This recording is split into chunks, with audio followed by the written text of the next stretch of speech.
Welcome back to the Porta Potty. It is episode 100, and today I am joined by Brendan Murphy.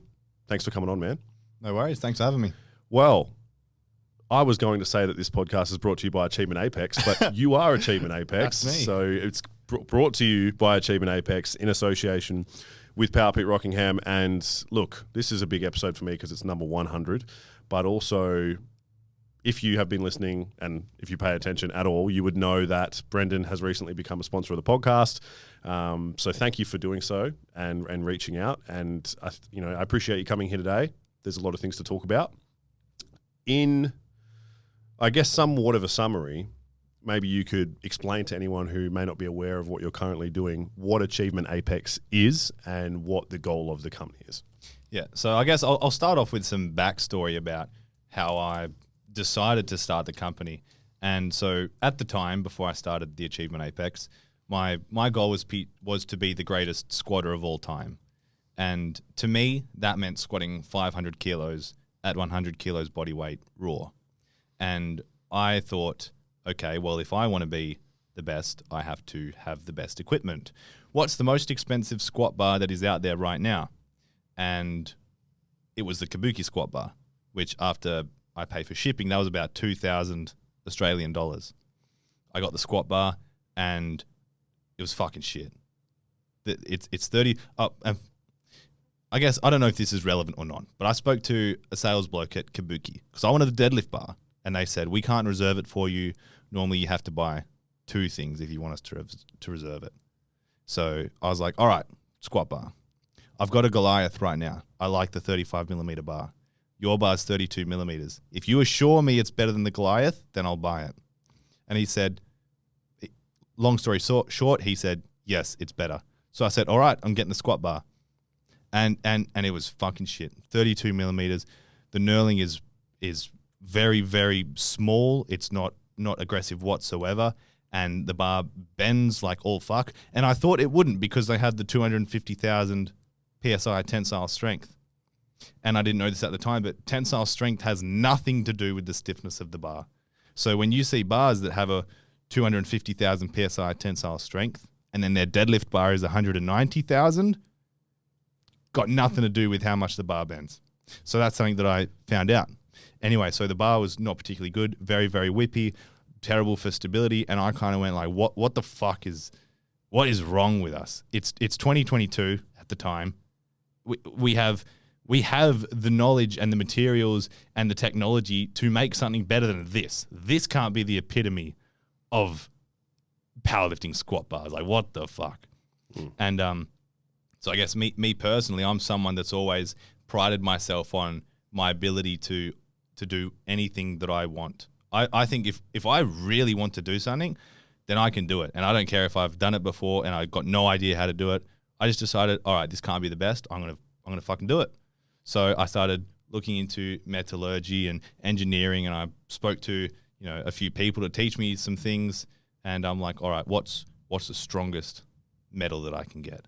And I started getting quotes from a bunch of different suppliers. Some of the metals that we were looking at were $10,000 just for the squat bar, and then they would need to be heat treated after that.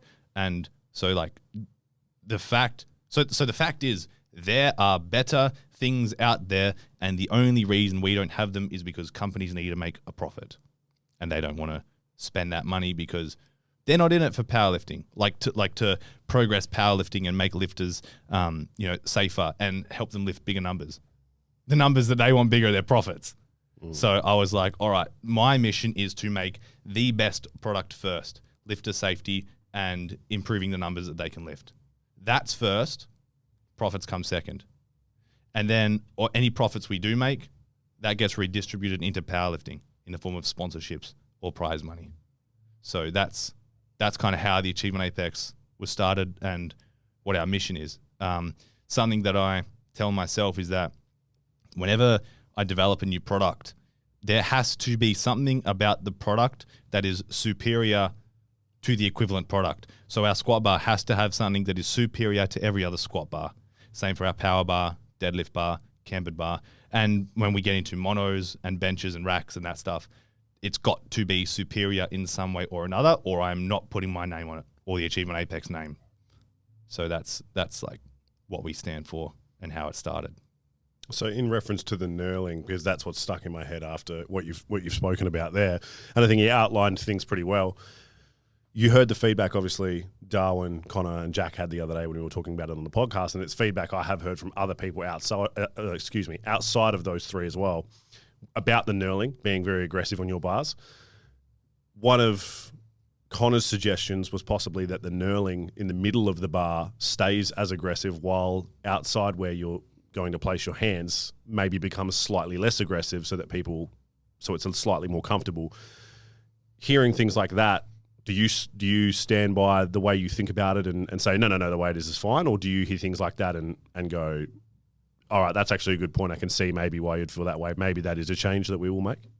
Yes. So that exact thing you just said about kind of with the harsh knurling in the middle and the smoother knurling on the outside, I don't know whether Connor said it directly to me or it was relayed to me, but that exact idea is something that I'm toying with the squat bar. But with the deadlift bar, the knurling being so aggressive on such a thin bar, tearing calluses happens. So I'm undecided yet exactly what I'm going to do to remedy that issue, because it is an issue that needs to be fixed. I don't really think so. Okay, first of all, one thing that I could do is offer two versions. Here's the bar with moderate knurling. Here's the bar with the fuck off aggressive knurling. I could do that. I don't think that's an acceptable solution, because let's say, the reason you buy the bar is because you want to train on it before a competition that uses it. Now, let's say that you hate the aggressive knurling, but that's in the competition. Then do you buy the bar with the knurling that's going to fucking hurt, or do you buy the bar with a knurling that you want? It presents a not ideal solution. And I believe that compromise just means both parties are unhappy. So I don't think that's a solution, offering two options. What we're doing, we're prototyping a knurling profile that enables you to still get the exceptional grip that our knurling offers without the pain.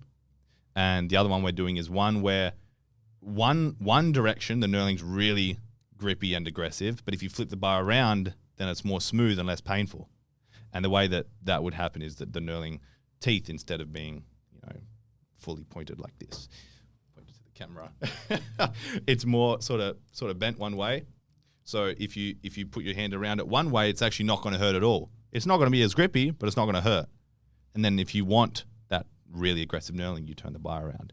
But neither of these solutions are finished yet. Both of these are still in prototyping, but I think that may be something that we go with.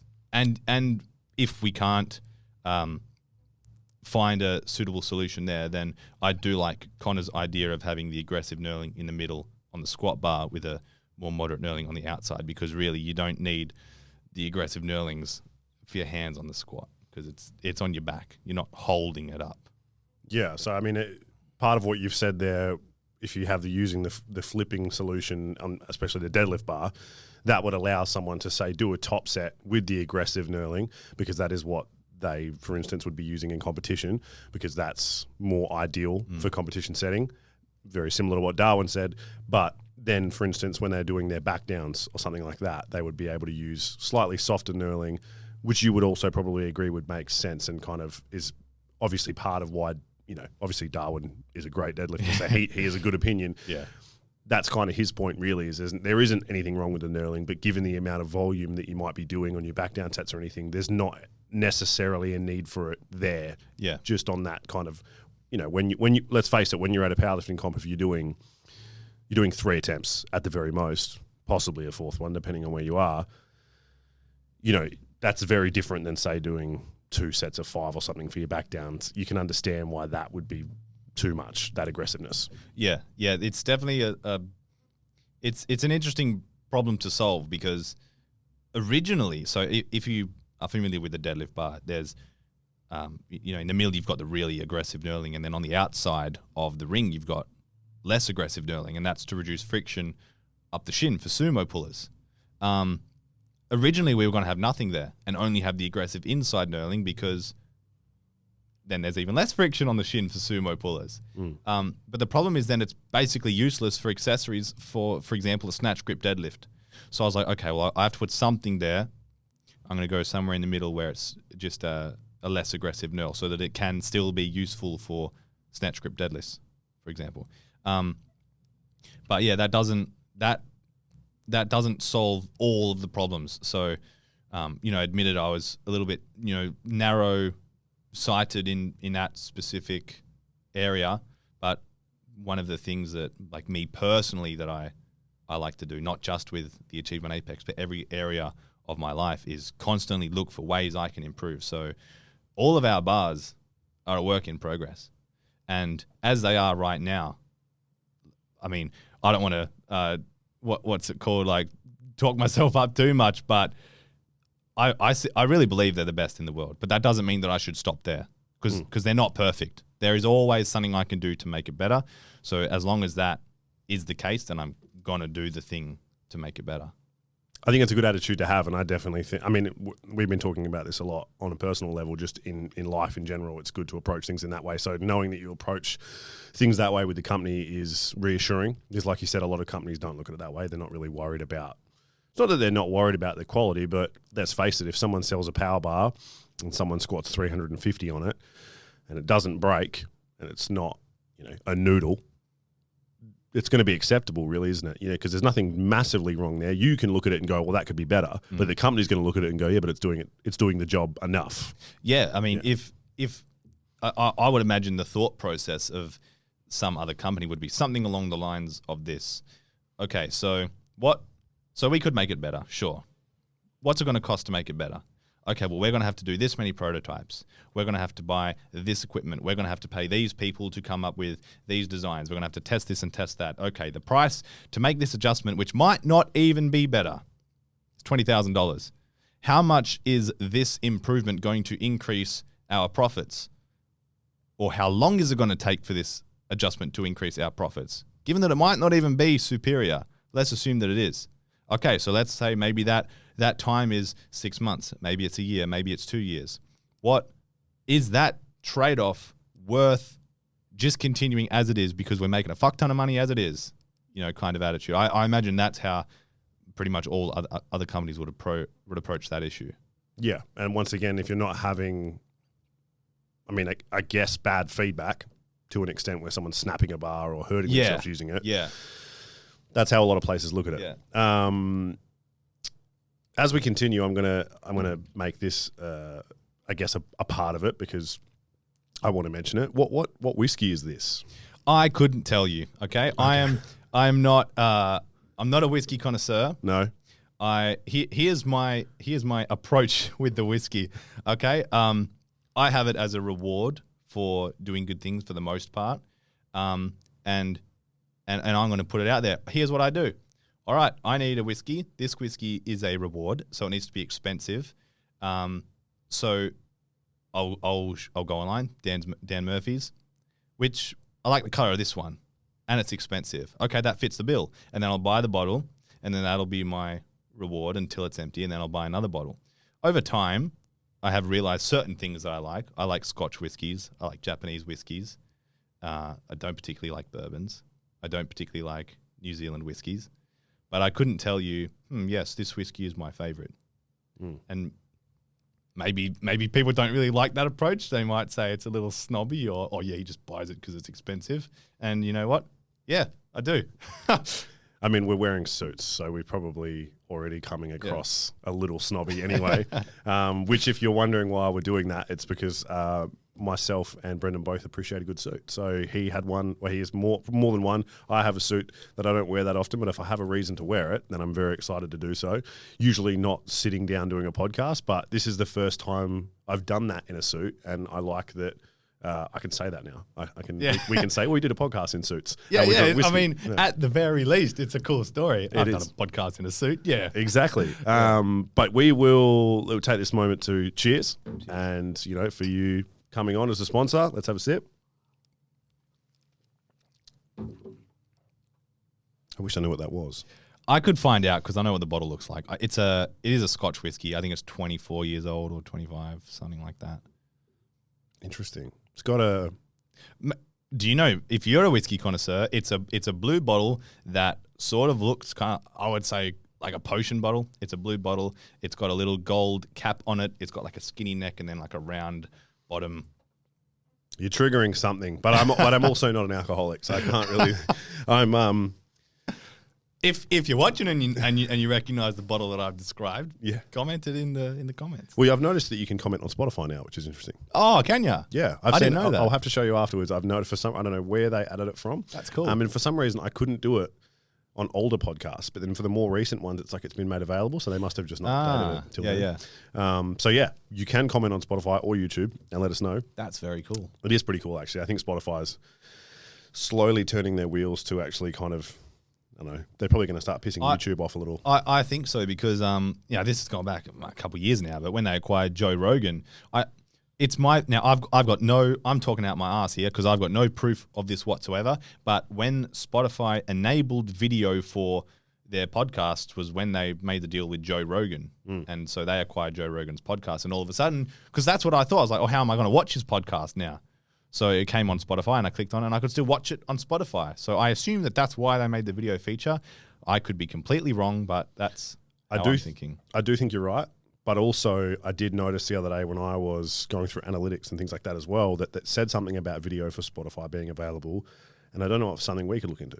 That would be super very cool. That would be very cool, especially because not that YouTube, I'd still put them on YouTube, but I like the idea that obviously a lot of people listen to my podcast on Spotify. Yep. So then they can just open it and see us talking, and I feel like that's cool. So maybe something we'll look at with this one.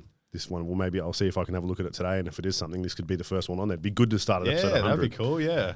But who knows? I'm assuming for them and for their best interest, I would just expect them to maybe make it a separate subscription. You know, you say you pay $15 a month and you can have your video on there or something.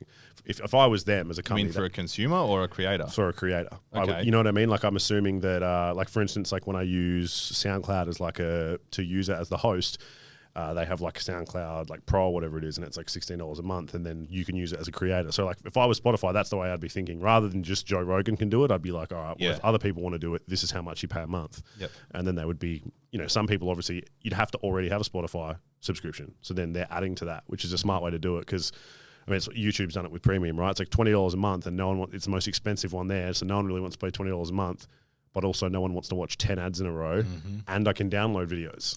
Yeah, they got me to pay you because of the ads. Yeah, I paid it to download videos because when I used to go to work, there was like dead zones on the way to Boddington. I have a couple dead zones every day when I go to work, and I usually listen to podcasts on the way to work. Yeah. So they're like in the middle of something profound, and I'm like, damn it. Yeah, it cuts out on you, and you're like, oh. Yeah, I think, obviously now that you have a company, that's what Achievement Apex is. 5 years from now, it'll be the same thing. You will have eventually done things in a certain way because you'll realize, even recently I brought it up on the podcast with the guys as well, that you allow, it's like not Afterpay, but like you allow pay over time. Is that through you? Do you use a different host like Latitude or Afterpay or something? We have Afterpay available. Yeah, but the pay over time is another option for people who, even the Afterpay is kind of expensive for the Pro Series bars. It's $400 and something every fortnight. Like that's still a pretty penny. Yeah. So for the people who still go, I can't afford that, then the pay over time is just an option to make it more accessible. And that's through I guess, it's through us. There's no contracts. We don't look at your bank statements or anything like that. It's literally you can just sign up and I'll take your word for it. But we do have limits on how many people can be accessing that at a time. Okay. And that's 10 people. Originally it was 20, but we reduced it because there's a risk on me because if you decide to pay over time and you get your bar, you say, okay, fuck off, I'm not paying anymore, then there's a risk that, okay, I've now spent however much money to make your bar and now you're not paying for the bar. So obviously there's contracts in place. Well, it's not a contract. There's it's in the terms and conditions, okay? I would be stupid to not have anything in there to protect me against that. Yeah. But, nonetheless, it can still happen, and it's not a particularly nice thing to have to deal with. Thankfully, it's not happened yet. It's an awkward conversation to have as well, especially like if you just don't really want to have to do that. It doesn't come across good. Like if someone like is paying and then they can't pay, and I'm like, hey, look, I'm gonna have to take legal action here. it just doesn't look nice. I look like a cunt, Mm. and I'd rather not do that.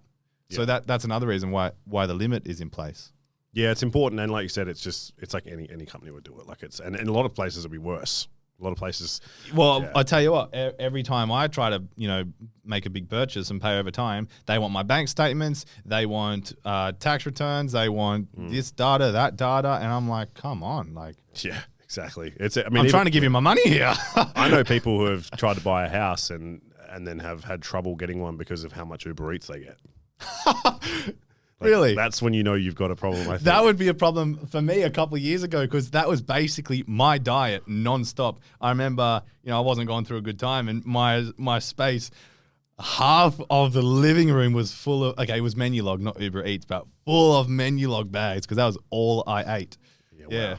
That's yeah. Was there a go-to food? Like, was it always like pizza or burgers or something specific? Or? Oh yeah, it was always either double quarter pounders, no pickles, or it or it was what was it? It was from Hungry Jack's. It was a double smoky barbecue Angus.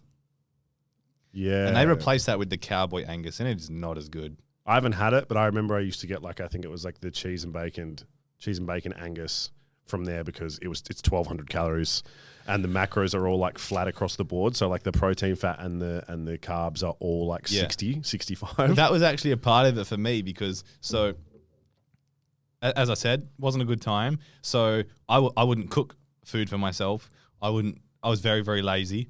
But I was still training and I wanted to be strong and things like that. So I'm like, I've got to get my calories in. I'm way behind. Well, I'm going to have a big 7,000 kilojoule burger from Hungry Jack's. I'll catch up Not a every bad way single to do meal it. of every single day. Yeah, it's not a bad way to do it. And it's like, I mean, it is, but it's not a bad way to do it when you've got no other options. Yeah, well, put it this way. It's better than not eating at all. Yeah. I mean, yep, I completely agree with that. I've been doing that with the KFC burgers lately.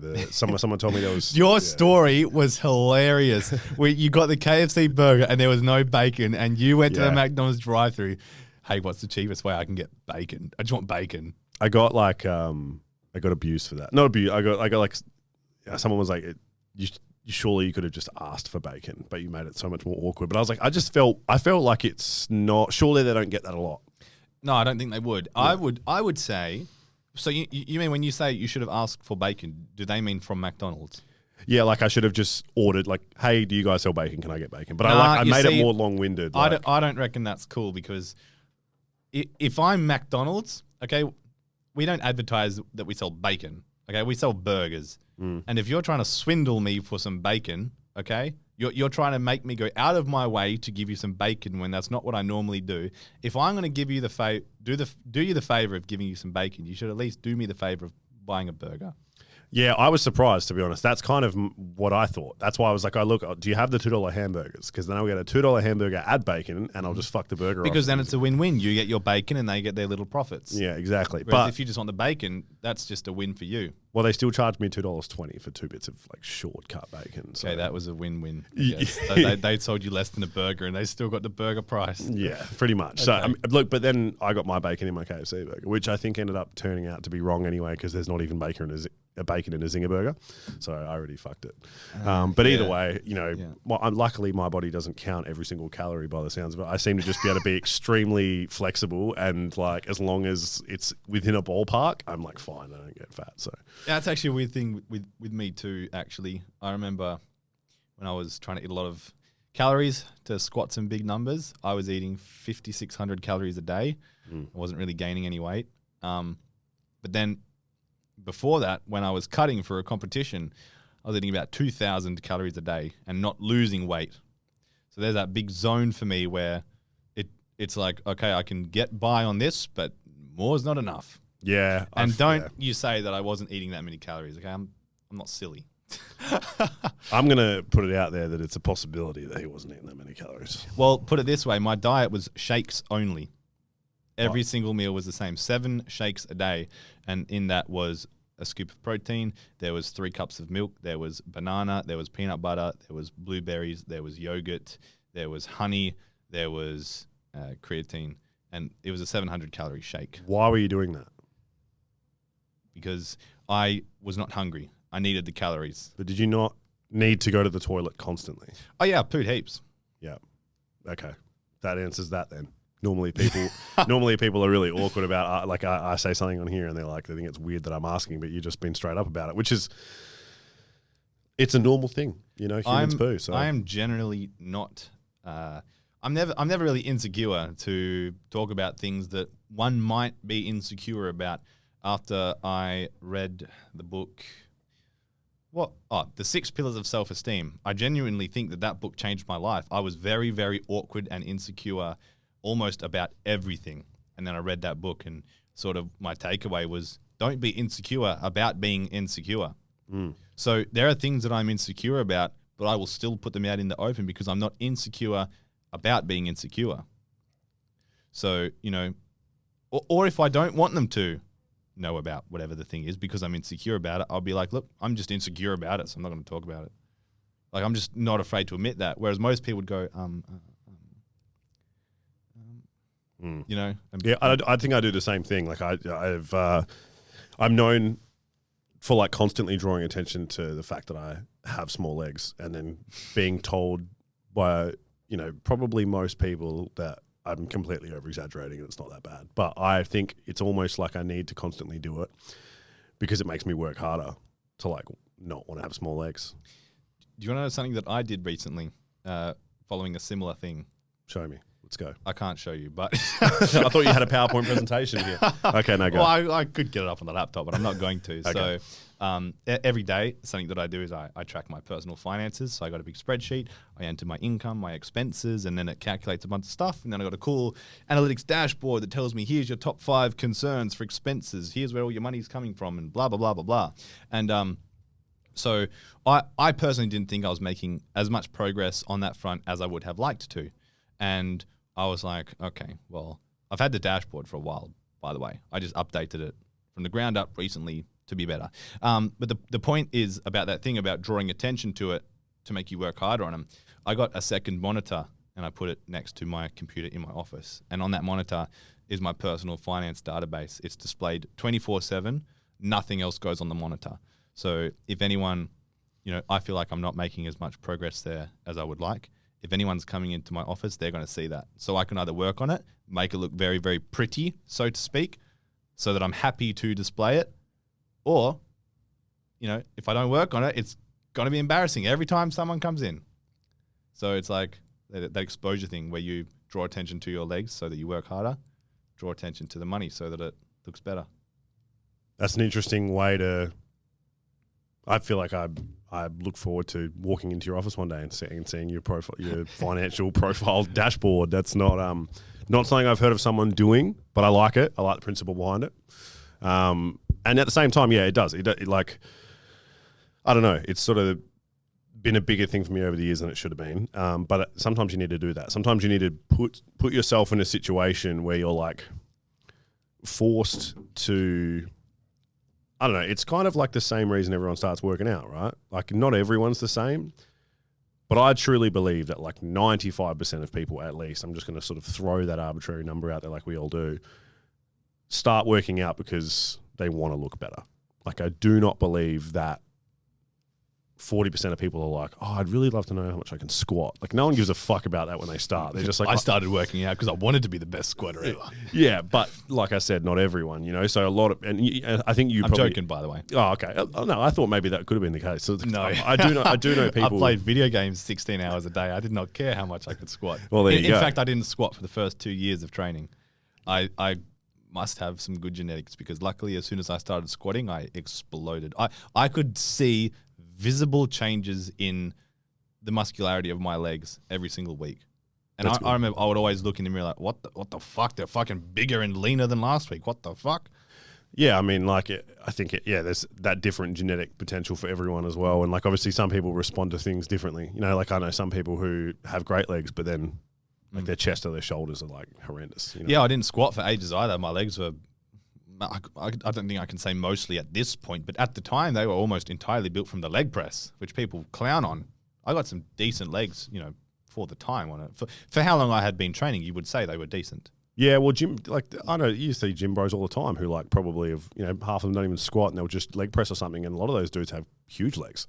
You know, it's definitely not, I don't really clown the leg press. I just don't like it. There's not, but not because Maybe I've been taught to clown the leg press because I clown the leg press. No, I don't really clown it. Like, I mean, at the end of the day, clown it as much as you want. You know who uses the leg press and has better legs than anyone? Chris Bumstead. You know what I mean? I was like, thinking so Ronnie Coleman. Ronnie Coleman's a good example, but Chris Bumstead's more of like a modern example. But like he does a lot of single leg. I've seen that guy like single leg, like 5 plates a side or something like that, which is He also squats like 5 plates a side. he does. But the point being is like it just shows you that, you know, he does both. I completely ignored the fact that you said single leg, by the way. That's fucking impressive. It's extremely impressive. Yeah. That's what blows my mind the most. 5 plates aside, leg press, whatever, like anything's impressive, whatever. But when I saw a video of him single legging that, I was just like, man, like, it's like when you see someone squat a lot of weight, it's impressive. But when you see someone do something like that with an accessory, you're just like, I don't know, because he's a bodybuilder, it's not weird for him to put that amount of time in. But we're used to like a lot of powerlifting where like, I know people that, bench like 180 and then they do like some form of like seated row. It's like there's fucking nothing on it or something, you know? So it's like people tend to just not treat them the same. And to see someone do something like that is insane, especially considering it's not an exercise people usually try and overload on. You know, watching someone do a really crazy cheat curl or like heavy bicep, curl with dumbbells or something, it's not the same feeling. But when someone's like doing something heavy that like no one does heavy, like a single leg press, especially a guy, you're like, fuck, that's pretty nuts, man. Yeah. Like a Bulgarian split squat. I remember it tripped me out so much the first time. I'd only ever seen someone hold like a dumbbell or something. And then I saw someone like barbell on their back and they had like 3 plates aside and they were doing reps. And I was I've seen that, yeah. Like, whoa. Like I'd never even crossed my mind that someone would train it like that. Yeah. When I'm one of those guys now. I used to squat this much. You are one of those guys, yeah. Yeah, I am. But you did. Well, no, it doesn't. I'm not one of those guys because I am simply I'm using an anecdote to confirm your point. I remember seeing it might have been the same video where someone was single leg squatting 3 plates, and at the time I wanted to squat big, and what I started doing was I was doing safety squat bar split squats, and I started with like 5 kilos each side for 10 reps. And I would just see how much I could go up each week. And when I was doing that, my squat was at its biggest. So correlation, causation, don't know, but the correlation's there. It's an interesting one because that was a big thing for like ages, right? Get strong on one leg, be stronger on 2. It's like, not really. Specificity is definitely important, but at the same time, there's not going to be no carryover. Of course, there will be. Yeah. Well, when I was at my strongest, I had a database exactly the same as my finance one. Is that displayed as well? Not 24/7, but every single day I would update it. Here's my sets, here's my reps, here's my exercise, here's what the category of the exercise was. Here was my rest between sets. Here was the RPE. Here's my estimated 1 rep max. Here's my estimated progression. Here's therefore what I'm going to lift next week based on the progression from today. And essentially it would automatically tell me what the most optimal thing to do next week would be to maximize my progress. And when I was employing that, I was improving my max by up to 5 kilos a week. It was not 5 kilos every week, but it was between 0 and 5 kilos a week. So what's the heaviest you squatted in competition? Let's use that because powerlifters care about that. I hate that. I know because your biggest squat wasn't in comp, so. The biggest squat I've ever done in competition was my most recent competition after not training for 8 weeks, or 4 weeks, I think, at the time. 270. What was it in the gym? Jesus, I'm dying. I did 302.5 before Pro Raw. I would have likely done 307.5 at Pro Raw, but I didn't compete at Pro Raw because I was embarrassed about my strength. You didn't put it out there, like we talked about. What were we just talking about? Like the self-conscious thing, you know what I mean? Like self-esteem. You should have still competed. Yeah, I should have. It was pretty weak to not compete because of that. The reason I was embarrassed about it is because I had bigger goals than 307.5, so I thought that I fell short and therefore wasn't living up to my potential. What weight class would you have been in? 90s. I mean, I would call that pretty up there with a few people in that weight class. It's not like yeah. Well, I think I pulled out because I believe that I shot myself in the foot, metaphorically. I was on track to squat around 320, 330 at GPC States, which is what I was prepping for. And then only last minute, I decided I could go to Pro Raw. And then I did that, and I wasn't ready for it. I had 4 weeks essentially to get ready for Pro Raw, and basically just rushed everything. I was like, well, what I'm gonna do in 12 weeks, I'm doing now. I wasn't ready for it, and kind of set me back, and then it sent me back for States, and then business started kicking up. So I had to basically say, okay, bye training, we working now.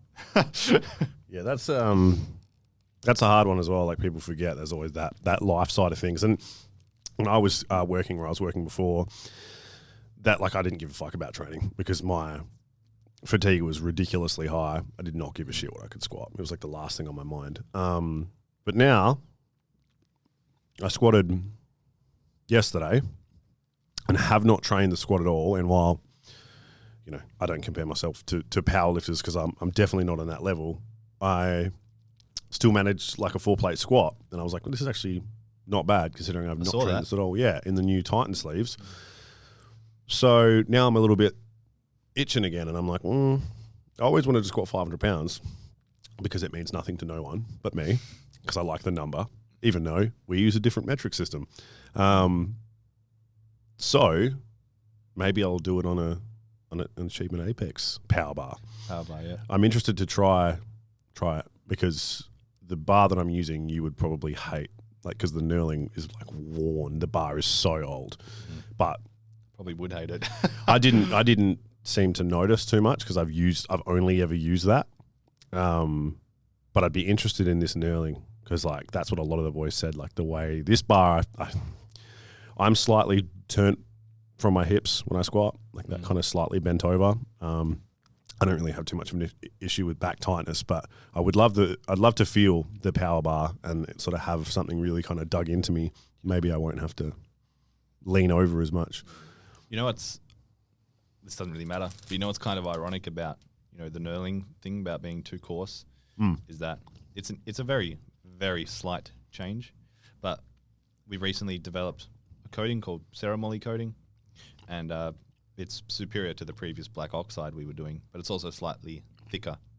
So the Ceramoly actually makes the knurling slightly less sharp, and it's still ridiculous. Like with the black oxide, the knurling was actually sharp, and I would say it was too much. The Ceramoly is an improvement. It just takes that edge off, but it's still fucking ridiculous because at the end of the day, it doesn't change the actual size of the knurling. There's just an ever so slight film over the top. I have to feel it because I don't think I've touched knurling that's too rough. I've never felt really rough knurling, to be honest. Yeah, well, I guess we'll pop the cherry. Yeah, I'm waiting for it. I'm excited. Yeah. But yeah, that's in sleeves anyway. Obviously, like the boys were talking about the squat bar. I don't like squat bars, so they're thick and annoying. And Incorrect opinion. No, not incorrect opinion. You don't even fucking squat now. But they are like, I don't need them. They're irrelevant to if I was to ever compete again, which I'm not really planning on it or anything. I would compete in leagues that don't use them. So it was like GBC was the only one that ever used them. And when I was squatting in wraps, I didn't really mind, I guess. But now I think about using one and I'm like, I just want to walk out of squat and sleeves. So why would I do that with a squat bar? Well, here I can make an argument as to why you should. Sure. If you don't plan to compete, I think you would be doing your health a disservice by choosing to use a power bar because it is more whippy than a squat bar. Therefore, it is going to be less stable. There is going to be more sudden forces being absorbed by your tendons, which could otherwise be put into the muscle belly if you were using a more rigid bar. If your goal is to squat 500 pounds, a squat bar would help as well. And if you don't plan to ever compete where you need to compete with a power bar, why would you intentionally subject yourself to equipment that's going to decrease your likelihood of reaching your goal and increase your likelihood of being injured? Because it decreases any problems that I'm going to have with my shoulders and my elbows, which squat bars 100% do increase. Due to your the grip? Due to the bar being thicker for the most part, even though it's not, depending on which bars you're talking about. Squat bars 100% like there's definitely an impact. I would expect you to at least agree with that to some extent. Like there's, I would agree. Yeah.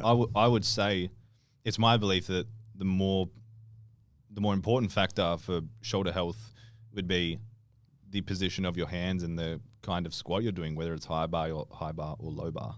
yeah. Well, I'm doing a low bar squat, but my hands are also fairly close together because if they go wide, I don't like the way that feels at all.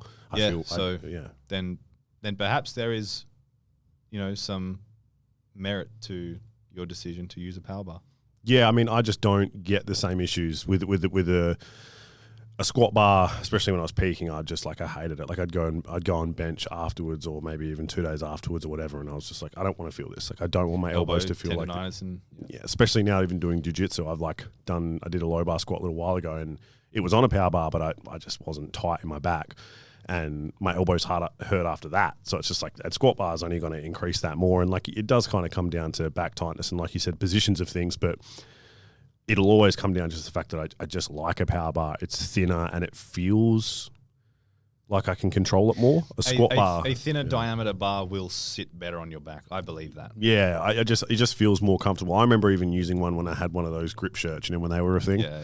And that felt nice too. But once again, if there's good knurling, then it's not the same thing, but I'm assuming it's the same principle. I want to propose a hypothetical to you. If you had to choose the injury, would you choose elbow tendonitis or a torn quad? This might not ever present itself, but this is the way that I think. As an investor, I think about what is the percentages of every decision that I make. And so I say, what's the likelihood that I suffer this?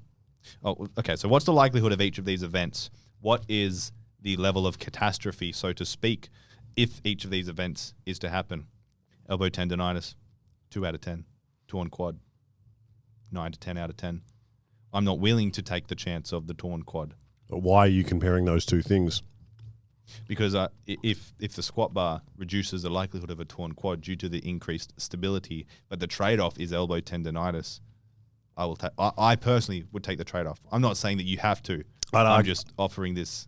I understand what you're saying. To you. I would argue that you don't have enough evidence behind one or the other. I would argue that you don't have enough, what's the word I'm thinking of? Like kind of like irreputable evidence that there is more possibility of a torn quad because of the lack of stability versus a power bar. I would even say that I seem to, and this could just be my circle and where I've decided to absorb information from, there has been more torn, like quad tears, and I've heard of more quad tears or seen more from people that are in wraps using squat bars than I've seen people do it on power bars in, say, for instance, like drug-tested federations and stuff. If anything, I would say that because of the way a lot of people squat in drug-tested federations, and especially because they're using a power bar, and they tend to, you see a lot of like stripper squat techniques, so people tend to favor their posterior chain a lot more when they squat in sleeves. There's more SI problems and things like that. I would say quad tears aren't something I've seen a lot of in what I've been watching and the people that I follow. I would say I see it more with people in wraps. I have a counter argument to that, and I would say correlation 100% there. I would say I don't think the causation is that people are squatting with a squat bar. So I think that. So first of all, drugs. People who are squatting in wraps on squat bars are often in non-drug tested competitions. And let's face it, drugs are going to play a way bigger role on the health of your connective tissue than my squat bar is going to do. Yeah. Like I'm not going to sit here and tell you that my squat bar is going to eliminate all injuries ever. It's not. In fact, I can't legally claim that it's going to help you avoid that it is going to cause you to avoid any injuries. But I can say that saying that the reason that there are less quad tears in the IPF or a drug tested federation on a power bar is due to the fact that they're using a power bar, I would say that that's wrong. And so I'd say firstly it's because the natty guys are not on PEDs that can cause a reduction in the quality of their connective tissue, or at least a relative reduction relative to the strength of the muscle belly. And then the second thing I would say is that, and this is just my belief, Now, I have no actual data to support this, but I believe that PEDs allow someone to continue to progress, PEDs allow someone to reinforce bad behavior as good behavior. Okay, so let's say someone squats with terrible technique, but they're on a boatload of fucking drugs. So they're getting way stronger. I'm getting stronger. What I'm doing must be good. So I'm going to keep doing it. And I'm folding over like a stapler when I squat. But you can't do that when you're natty. If you're squatting like an idiot and you're natty, you're not going to progress. Especially when we're talking about the elites, at the IPF. So they have to squat with good form if they want to progress. They have to manage all of these other variables to a superior degree than someone who might be on a boatload of steroids could do. And I'm not saying that everyone who does steroids is acting irresponsibly, because that's obviously not true. I think it just increases the likelihood that you may be incorrectly assessing your behavior as productive when it may not be. Yeah, see, I still agree with you on that, and I think I would use your own point, against you, if you will, with what you said about the fact that I attributed possibly the power bar to being why someone wasn't tearing their quad, or they were. I would say it in the exact same way that you were using the example of the power bar, possibly presenting more of that as an issue, because as much as I wouldn't say someone's tearing their quad because of they're using a squat bar, I would also say that even though with less stability, the power bar is, because what you're saying is right, it's obviously going to put more impact on that possible risk.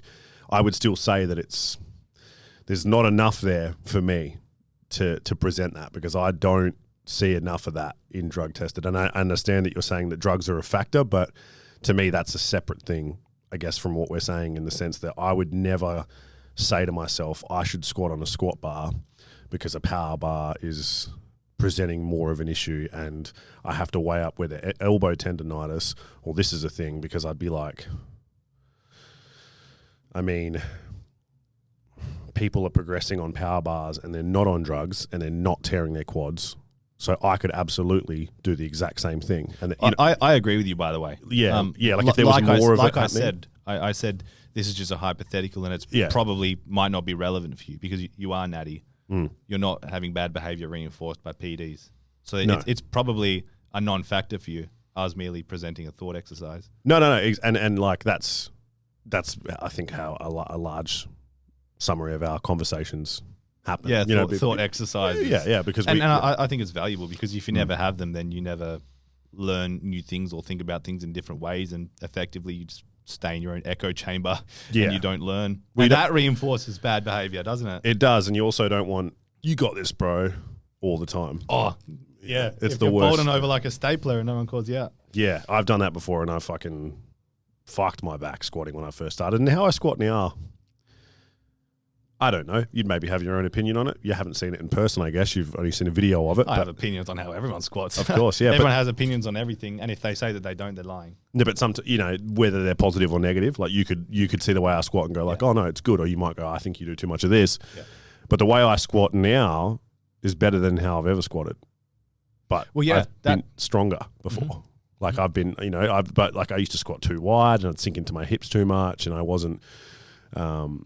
I don't know. I really have to sit and almost analyze the way I squat now, because I kind of know more about the way it feels and the things that I'm doing to make it happen. But I will say some of it's rubbed off from the way I've seen other people squat, especially in the IPF and stuff like that as well. I'll notice forward knee travel has become a lot more of a thing. People used to squat wide all the time. Where don't let those knees go over those toes. Well, that's the good thing about a low bar squat. If your knees tear a quad, if your knees are going over your toes and you're doing a low bar squat, then that's impressive. A lot of these French lifters do that now, and you're like, the fact that you're managing to sit back that much but also have your knees go over your toes just blows my mind. You have to have such a close stance. But the way I do it now, I find more comfortable, and I think that's the reason I've been able to go. And while 180 isn't a big number, my biggest thing is I know how much I've trained the movement, and to have not trained it, and I've lost 10 kilos since I squatted my best in sleeves, which was 200.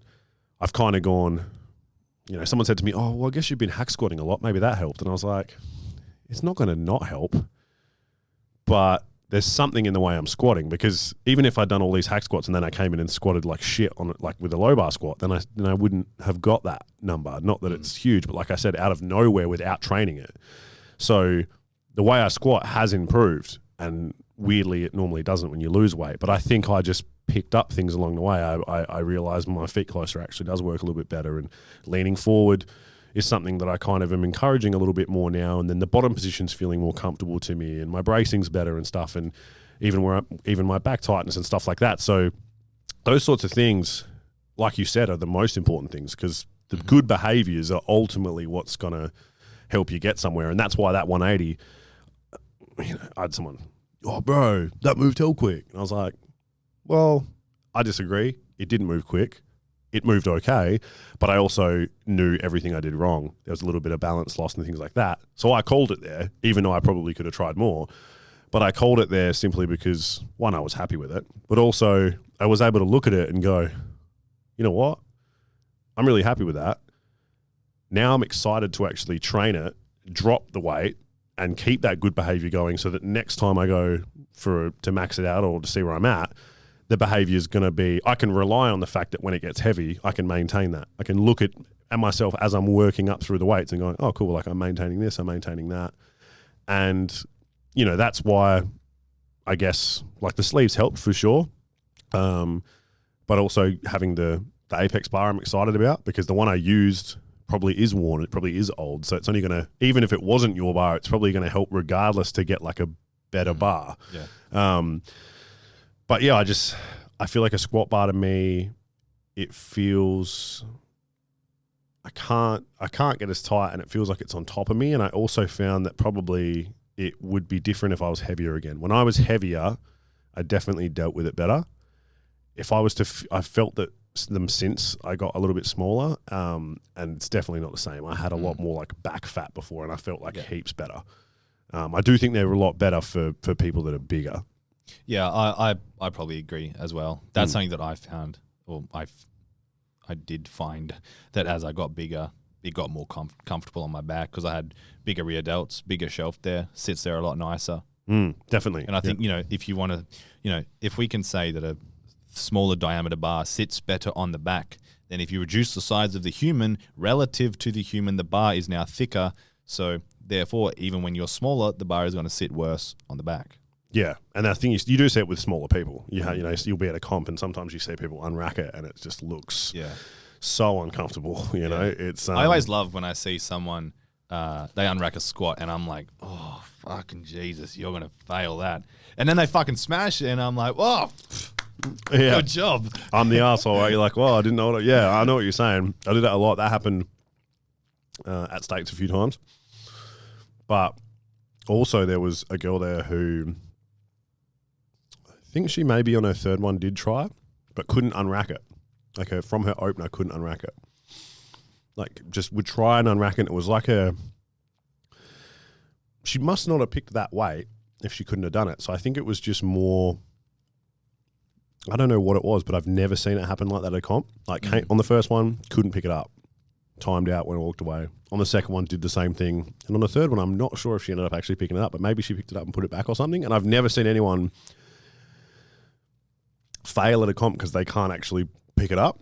I've seen people pick it up wrong and then try and squat it, then it like slips over them, or they drop it or something like that. But I couldn't help but wonder what that was. Did she not train maybe on a bar like that? Or I remember just kind of scratching my head a bit going, I've never seen anyone do that.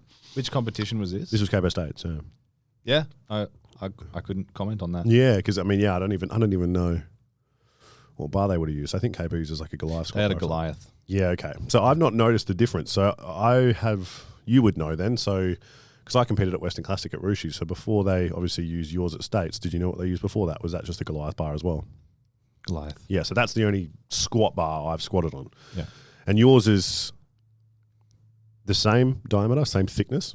Or is it thinner? 35 mils, yeah. Yeah. Same. Yeah. So it's, no, actually I must have used a loaded one at Smith's actually. So they're the only two squat bars I've used. So I guess there is actually always something a little bit in like trying different shit.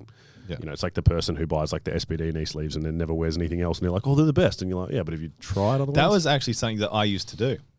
Whenever I would want to get into something, and I need this thing to do the thing I want to get into. What's the best equipment that I can get for this thing? And I used to go, well, that if I want to try this thing, I want to try this thing exactly as it is meant to be, so that I can decide whether I actually enjoy the thing. One example might be if I want to golf. I've never golfed, by the way. If I want to golf and I want to decide if I like golf, I need the best clubs, because if I buy shit clubs and I hate golf, it might not be that I hate golf. It might be that the clubs are shit. However, I have since not done that, and I do intentionally, if I'm getting into something new, I intentionally buy something, I would say mid-range. I just don't buy shit stuff. But I intentionally go for something that's mid-range, because I think that makes me appreciate the high-end stuff more. Mid-range is good enough, the law of diminishing returns. If you buy a shit golf club compared to a mid-range golf club, the difference will be large. If you buy a mid-range golf club compared to a high-end golf club, the difference will be less than the difference from the low-end golf club to the mid-range golf club. So if I'm buying something in the middle, I'm getting the appropriate experience to decide whether I want the thing. And if I like it, then when I buy something better, I will notice the superiority. Whereas if I buy the best golf club straight away, this is what I've always used, and I don't know what's good and what's bad. All I know is that that's just what a golf club feels like. I can't appreciate the weight and the balance and the design and the way that it contacts the ball, and because I don't agree know with it you. all. I agree with you. I'm a very mid-range person. I generally believe that it's like when you go to the shop or something like that, and they have like the cheaper version of something, and then they have just like the normal everyday brand. Like, so you know what I'll put it down to? I'll use this. Anyone who knows me, I'm very strange with hygiene, very, very clean. And I've got like an obsession with everything's always wiped down. I'm always wiping things down. So I use like antibacterial wipes, right? Now you walk into the shopping center, for some reason they have a pack of Dettol ones there that are like $18. And I'm like, I don't know why you'd ever pay that much for some. But then they have like a pack of like black and gold ones or something, right? That'll be like $1.89. And then they have these other ones, there might be like lemon ones or whatever, and they're like $5. Now they're antibacterial wipes. I'm wiping something down, then I'm throwing them in the bin. I could easily go for the cheap ones. But the reason that I don't is because I can't always help but think there's a reason that that's the cheapest one. Mm-hmm. So even if I don't feel like I'm not getting something from the experience, there is going to be something at that level that you aren't getting, because it's right at the bottom, and it's right at the bottom for a reason. It's not right at the bottom because the company's like, oh, we'll just do your deal. It's right at the bottom because they've obviously jumped through some hoops and probably like taken some shortcuts to make the same product but just shittier. And you see this with like toilet paper is a good example. You can get everyday toilet paper, or they have those, you know, the single one, if you've ever seen them, they're like the single ones and they're wrapped in paper, and it's like it says like 1,000 on it. And they're like fucking sandpaper. So to sit there, you could be like, well, that does the same job. It does the same job, but it doesn't feel good. And I don't need the crazy cotton with the fucking dog on it and shit like that. But there's a middle range one that I get that's like, okay, that's good enough. You know what I mean? And so it sounds silly you're talking about something that's a little bit more probably relatable, but I'm breaking it down to something that's almost like not important, but just to show that I still always go mid-range, because to me, I feel like if I lived a life where I constantly chose the cheapest thing, there's more involved in that psychologically for me that I don't enjoy than even just the experience itself. I feel like as a person, if that's what I'm going for, there's like, I have more of an issue with that, because I'm almost like not enjoying my life because I'm constantly trying to get the cheapest version of everything. And I know people like that. I know people who they will constantly choose the cheapest version of everything. Or you're like, I got sombreros once and I had like a mate with me and he's like, fuck, this is expensive. And I was like, yeah, I mean, it cost money, you know what I mean? But like, it's a burrito, it's like $17. And you're like, this is expensive. It's like, well, yeah, but like, it's such a weird kind of outlook to have on it, because I was kind of just like, well, it costs exactly how much it costs. You know what I mean? Like, I understand that you look at it that way, but food's a really weird one to look at it like that, because you're kind of like, well, I'm getting exactly what I'm paying for, and you can't really compare it and say it's expensive, because like, unless you're comparing it to something else where it's say only $9 there, then I can probably hear what you're saying more, but you're just comparing it to itself. So you're saying like, this is expensive for what it is, where I'm kind of like, no, it's not. You know what I mean? Like, this costs how much it costs because of what they're offering. So The only time I would relate to it is to say if I went to a cafe and got breakfast and you get like 2 eggs and a shitty bit of toast, where you went to a cafe the other day and you got like twice the amount and it's the same price. Then you're like, okay, I can see what you're saying. But people will sort of look at things and just get the cheaper one because it's cheaper and not really think about the quality, where you were talking about almost doing the opposite thing. You were getting the expensive one because it was expensive and had to like downgrade yourself to mid-range, which is I've not heard of anyone doing that. Most people like do the opposite. I think part of the reason that I learnt to do that was maybe by necessity, because a couple of years ago, after the COVID crash in the stock market, the government pumped the fuck out of the market. They printed 40%. This is in the US, by the way. They printed 40% of all the money ever printed in response to COVID, like ever. And they printed 40% of it ever in response. So stock market went like right There's away. a super intense car noise there. I gotta like amplify that when you do it. I'll get like a graphic. Sorry, keep going. Yeah, so that happened, and I saw that, and I made a fuck ton of money. I didn't have a fuck ton of money before, so and also at the time I didn't realize the element of luck that was involved in me making so much money. I attributed that success entirely to my skill, and not due to, it's a funny way to put it, the luck of the COVID crash and the United States government pumping the economy full of money. I didn't recognize the luck involved. So anyway, I went, I'm rich now. Everything is the most expensive. I don't care what it is. I'm not looking at the price. I'm fucking buying it. And then once the bubble popped, it didn't even pop so hard, but once they stopped doing that, and then they started to increase the interest rate and prices went down, stock market went down. And then all of a sudden I realized, so maybe it wasn't all my skill. Maybe there was an element of fortune involved. So then I had to go, okay, well, you can't just not look at the price tag. You know, it matters to some degree. I think a lot of people made light of the COVID situation for sure. You know what I mean? Like that was, cryptocurrency and all that sort of stuff was like a big around that sort of thing, and I didn't get too involved with it. And I remember putting $100 into it, and then like 2 months later, taking $100 out. I didn't make much off of that big crypto burst. Like the whole thing where Bitcoin went from like 15K to 70K. I only made like 1,000 or 2,000 off of it. Not still, yeah. I mean, it's still like not bad, I suppose. I'm not gonna justify what I'm saying. I was gonna say, not that 1,000 to 2,000 isn't much. It is what it is.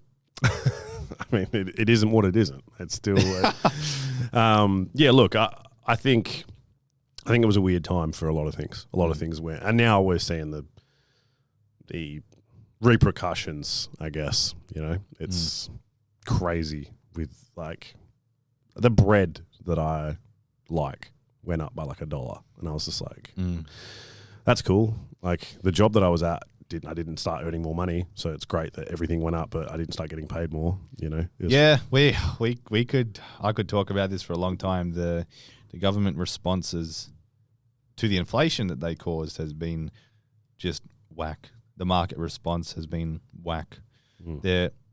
There were times where the market would seem to act inverse to what you would expect.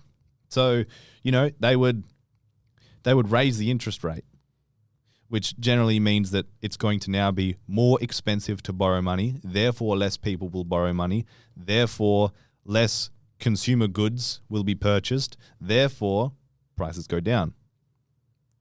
And then when they would increase interest rates, the stock market would go up. And this happened on several occasions. And I was like, what the fuck's going on? Like, this is fucking bizarre. Yeah, wealth is distributed in a strange way these days as well. It's interesting who has money. I don't like how it's called, how you say distributed. Well, it's maybe it follows the rule of the Pareto distribution. Yeah, I mean, I don't mean distributed as in it's given out by anyone, but I mean those who hold wealth now, maybe aren't always deservingly so. Like they're people get lucky. People don't get lucky. People take their clothes off and get paid for it, which is disgusting. I think what a lot of the people that I see if I open my phone and flick through these days that are wealthy should not be. There's way too many people, especially doing what we're doing. We're two people having a conversation. I'm not saying we don't deserve anyone's time, or maybe even a little bit of money if this was something that ended up happening. There's dudes who I literally cannot identify what they do for a living. And they wear a suit and they sit on podcasts and tell everybody about how they should live their lives. And this isn't not one or two of these people. There's multiple people who you cannot identify what they actually do for a living. Yeah, that, something interesting. Wait, first I want to track back a little bit because we got sidetracked. When you were talking about how some people will buy the cheapest of the cheap because it's cheap, and you think that that's a bigger factor psychologically than actually the money thing. I completely agree. Yeah. I think that's more psychologically damaging than it is financially rewarding. Yeah, I think you're doing yourself a bigger disservice. Yeah. If you go through life saying, I'm poor, I can't afford anything, how will you ever not be poor? How will you ever afford things if you constantly tell yourself and believe that you are doomed to be poor and unable to purchase anything? I seriously believe that the physical reality is a manifestation of what goes on in your head. And I don't mean that in that I can say, I believe I have $1 million and therefore I do. That's bullshit. Okay. I think of it more in terms of when I wanted to be the best squatter of all time, I seriously believe that I was the best squatter of all time already. I just needed time to prove it. Because being the best squatter of all time, to me, that does not mean that I can squat the most weight. That's the physical manifestation of that. But being the best squatter means that I show up to the gym whenever it's time to show up to the gym. I train hard. I recover hard. I eat well. I track all of my variables in my database so that my training is optimized. All of that on a consistent basis over a long period of time. That's the best squatter in the world. And if you live like the best squatter in the world for a long enough time, then you'll finally have that physical manifestation of squatting the most weight. And I that's one example for me, but that's how it is. Yeah, I agree. I first started buying suits when I was 17, 18. I didn't have money. I spent all my money on my first suit. The first suit I ever bought was $1,200, I think, and I wore it every day. And all I did was read books. I just read self-help books, learning things all the time. And I didn't, I wasn't someone who lived the life of someone who wears a suit. I had no money, I had no job, but when I put on that suit, as I was saying to you before we started filming, I stepped into that role of the person who wears the suit. And it's been 5 years since then, and look what's happened.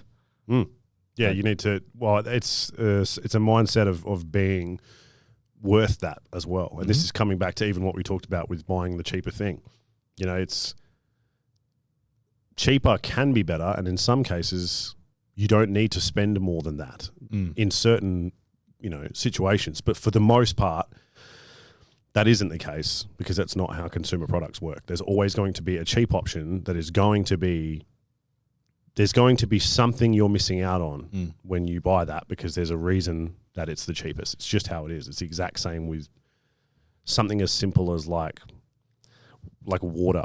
Like imagine if people could have a lesser water bill if they were willing to deal with lower quality water that was, say, dirty or something like that. Yeah. There would genuinely be a number of the population, I believe, guarantee it, that would do that. Yeah. So that doesn't mean, but like you said, it's like why would you work hard in life? Why would you get up in the morning? Why would you have any, I guess, like ambition or like aspiration to like be someone or be a better version of yourself and get anywhere in life? And how can you think that way at all if you're already cutting yourself off by being like, I'll use the cheapest version of something? It's like you're already telling yourself that you're not worth more than that. If anything, you should be getting the mid-range version at least. And if you're struggling to afford that, then that should be motivation because you're getting that mid-range version of whatever it is that's making you feel good because that's what you are currently getting. And you should say to yourself, I deserve this and I'm struggling to afford this. So I'm now going to work harder so that I can maintain this because this is what I deserve as a human being. I've got two things to say on that. The first one is, this isn't my idea. This has been said a million times before. Don't tell yourself, I can't afford that. Tell yourself, how can I afford that? And then the second thing is to remedy that problem of believing you can't afford it and buying the cheapest thing because you believe you can't afford it. Here's what you should do. Rather than looking at the price first, look at quality first. Just ignore the price. Get a selection of products. So let's say you want soap. No, that's a bad example because soap is soap. At least to me. I'll use soap. So let's say you have 5 different soaps and they're different qualities. They have a different range of prices. You look at the soaps and you decide which of these soaps am I happy with the quality of, ignoring the price. Which of these soaps as a soap am I happy with? Okay, this is the range of the soaps that I think are good quality. Then pick the cheapest one because then you're not buying it because it's cheap. You've gone quality first, then minimize your expenses.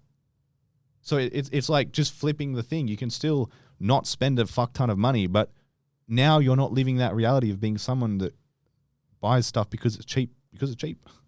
Yeah, well, you're buying something based on what it has, its ability to do something for you, and like what it satisfies in that kind of way. You're as a consumer buying something that actually fits your needs as opposed to worrying about how much it is for something you're consuming. Yeah, which is not the way to think about it. So it's soap's a good example because I for a long time use all different body washes and shit. Now I only use Sensitive soap. It's by Dove.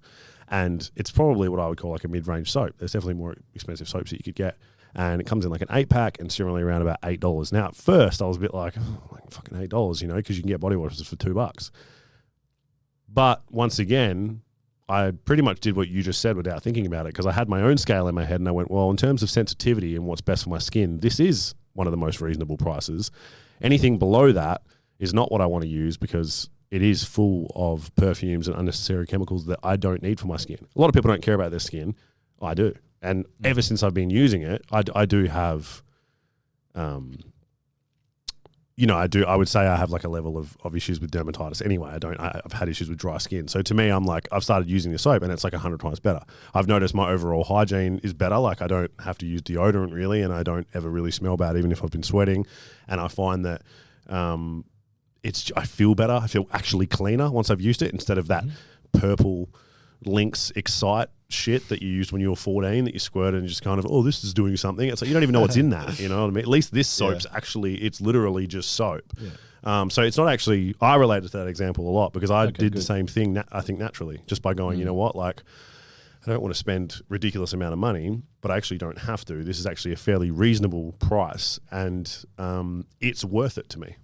I would need that, and let's face it, like, funnily enough, soap's been around for years, you know what I mean? Yeah. Like, they used bars of soaps for 50 years before we started coming up with all this squirty, colourful shit.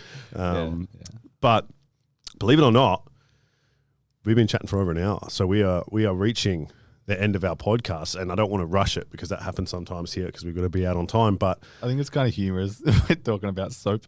Yeah, it is. But it's once again, it's what's behind the conversation. Yeah, so it's not the soap we're talking about. But we're talking about the principle. On the surface, it is funny. Yeah. But yeah, look, man, halfway through we didn't say anything, but you put something up the other day, and obviously, like I would generally halfway through a podcast now speak about a special that you currently have going on, and I sort of know that obviously you put one up recently, so we'll kind of make light of that. But now, before you go, just about what you currently have going or anything like that with the company, just to put it out there for anyone who might be interested in buying any equipment. Yeah. Okay. So, well, obviously we've got the sale we're doing. That's I think there's four or five more days left of that where you can get $345 off any of our products. So the economy bars are like friggin' cheap. But other than that, just in regards to what we're actually doing, we've recently improved our sleeve mechanism. So previously we used bushings only, and now we've added needle roller bearings in there, and we machine our own bronze inner rings. So that bronze inner ring will act as a bushing if the bearing is ever to fail. which will probably never happen. But let's say that the bearing does fail and therefore the sleeve won't rotate because we've got that bronze inner ring. There's just enough slack that the sleeve will still rotate even though the bearing has failed. So that's one of the cool things that we're doing now. So our sleeves have like a fail safe, if you will, so that they will always rotate. That's the latest innovation that we've made. So that's cool. We're always trying to innovate, but yeah, that's kind of what's going on right now. Safety squat bars on the way. That'll be coming soon. That'll be on discount for a week when it comes out, as per normal. Will you ever work with other specialty bars, such as things like transformer bars, trap bars? That's on the way. Yeah. Some people have said, "Hey, will you make a transformer bar kind of thing?" That's 100% coming. Mm-hmm. The thing that I want to do with it is that I want it to be very easy to use. I don't want it to be you got to fuck around with the sleeves and you got to do this and it's a pain to adjust. I want it to be like done, easy to use, and intuitive as well. I don't want you to have to read instruction manual to use it, you know? Yeah. And then it's got to be strong as well. So of course, yeah. Yeah. But that's coming for sure. Well, that's good. I mean, look, man, I'm excited we've been able to catch up for this podcast. And, you know, obviously we've done kind of what I wanted us to do anyway, which is go off on tangents and have I've very much enjoyed the conversation. Yeah. Well, it's the good thing about it. And I think it's the feedback I have a lot of my podcasts is that it's the realism's there. It feels like a conversation.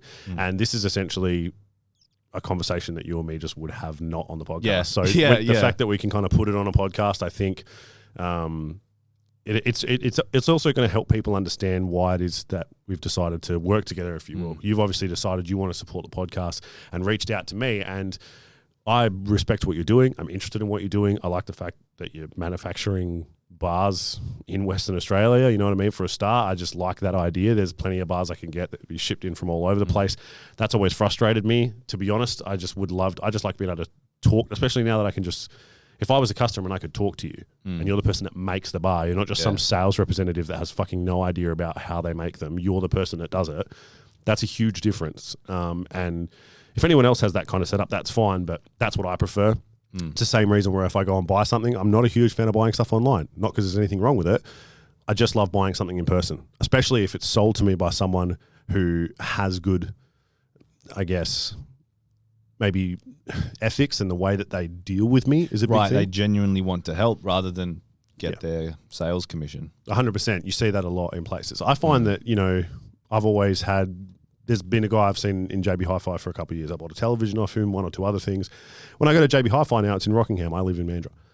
I'll still go to Rockingham to see him because I know that when I deal with him, he's going to be like, look, man, this one, you probably don't need to spend that much money, and this one's probably not great. I think what you would probably be interested in is this. And he'll never recommend the most expensive one because it's never really what I need. Yeah, actually, you know, I would say that's a good thing because I've read a lot of books on sales, and one thing that a technique they might do is show you something that's really fucking expensive first to give you sticker shock, and you go, fuck, that's expensive, man. I can't afford that. And then he goes, okay, no worries. How about this one? And it's still fucking expensive, but compared to that first one, you think, oh, that's affordable. But really, you've just been ripped off into buying an expensive TV because they showed you the very expensive TV first.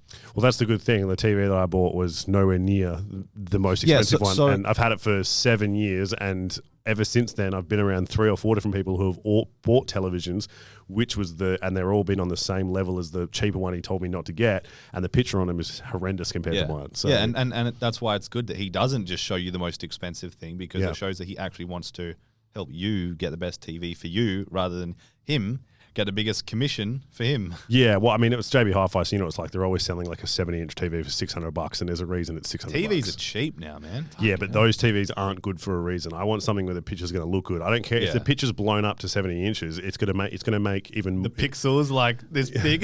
the hertz on it are like 40, and you're like, oh, this is great. Now the guy kicks the football, and it's almost like there's a frame missing from when the person stop catches motion it. Camera. It's horrible. Claymation. Claymation. Yeah. Look. We will wrap it up by saying shout out to the Hen House because that is where we are right now.